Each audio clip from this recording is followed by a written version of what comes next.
Bonjour à tous, j'espère que vous allez bien. On se retrouve aujourd'hui dans Excel 2016 pour voir ensemble ce qu'est la recherche V, à quoi elle sert et comment en effectuer une.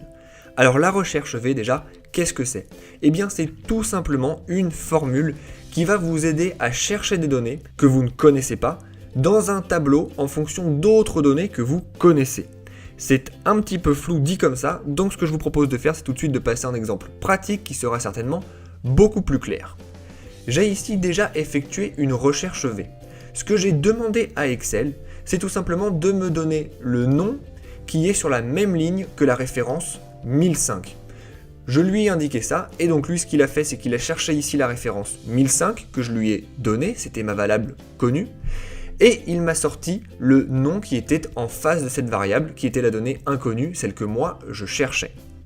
Ce que je vous propose, eh bien, c'est de voir comment on fait en recréant exactement le même exemple.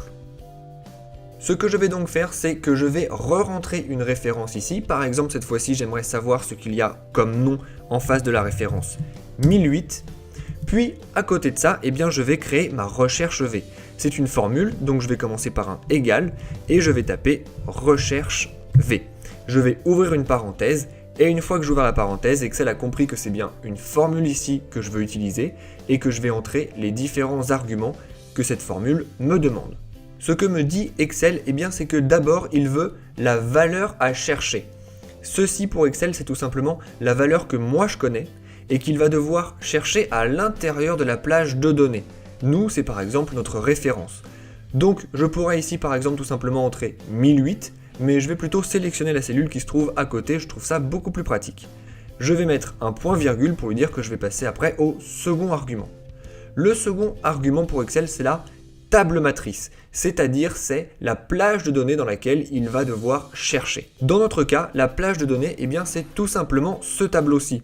Alors, je peux sélectionner tout le tableau, naturellement, mais je peux aussi sélectionner uniquement ce qui m'intéresse.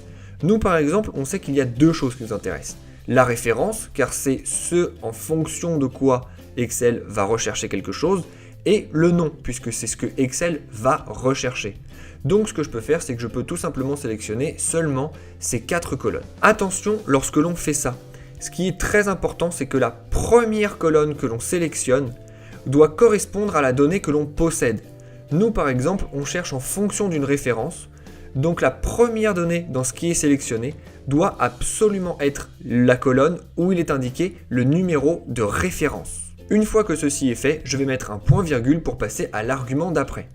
L'argument d'après, c'est le numéro d'index de la colonne. Ce que ça veut dire, eh bien, c'est tout simplement le numéro de la colonne dans lequel il va y avoir la valeur que je recherche. Moi, je recherche le nom, donc à partir de la première colonne, la colonne avec le nom est la colonne numéro 4. Donc je vais entrer ici tout simplement la valeur 4.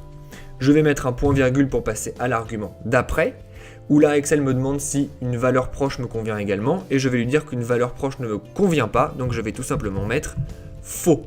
Je lui ai donné tous mes arguments, je peux maintenant fermer la parenthèse et valider ma formule.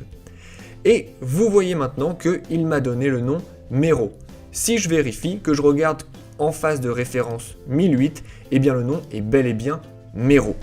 Ce qui est extrêmement pratique avec cette formule, c'est que si je tape d'autres références juste ici, eh bien je vais pouvoir automatiquement obtenir les noms qui correspondent et donc je vais pouvoir extraire certaines valeurs d'un fichier qui serait beaucoup plus gros. De la même manière, quelque chose d'autre de très pratique est que si ici je change tout simplement ma référence, par exemple pour passer à 1004 au lieu de 1008, eh bien automatiquement le nom en face va changer. Vous savez donc maintenant tout ce qu'il y a à savoir sur la recherche V.